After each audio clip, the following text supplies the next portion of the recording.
पिता मुलायम की पुण्यतिथि पर सैफई पहुंचे अखिलेश कम शब्दों में बहुत कुछ कह गए, जिससे यूपी उपचुनाव में इंडिया गठबंधन की तस्वीर भी साफ हो गई।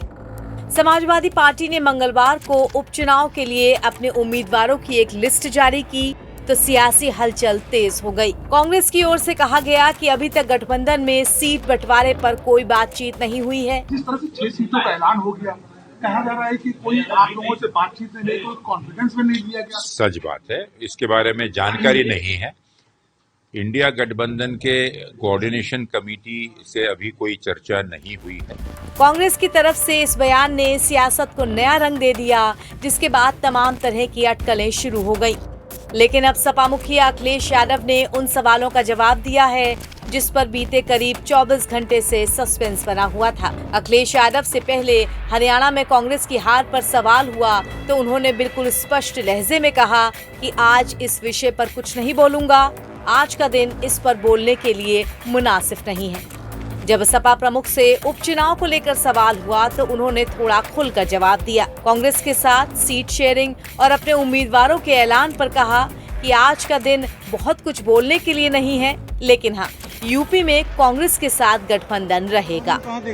आज समय नहीं है उस पर चर्चा करने का, लेकिन इंडिया गठबंधन समाजवादी पार्टी और कांग्रेस का गठबंधन रहेगा।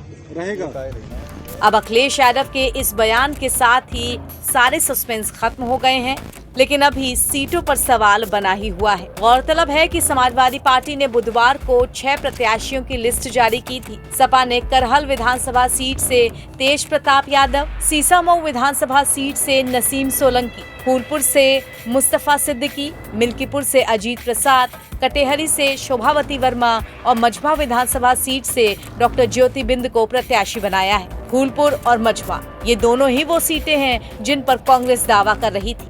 उत्तर प्रदेश की 10 विधानसभा सीटों पर उपचुनाव होने हैं। रिक्त हुई 10 सीटों में से 5 सीटें सीसामऊ, कटेहरी, करहल, मिल्कीपुर और कुंद्रकी ये सपा के ही पास थी। वहीं फूलपुर, गाजियाबाद, मझवा और खैर बीजेपी के पास थी। बता दें कि कांग्रेस ने उपचुनाव में 5 सीटों की डिमांड रखी थी।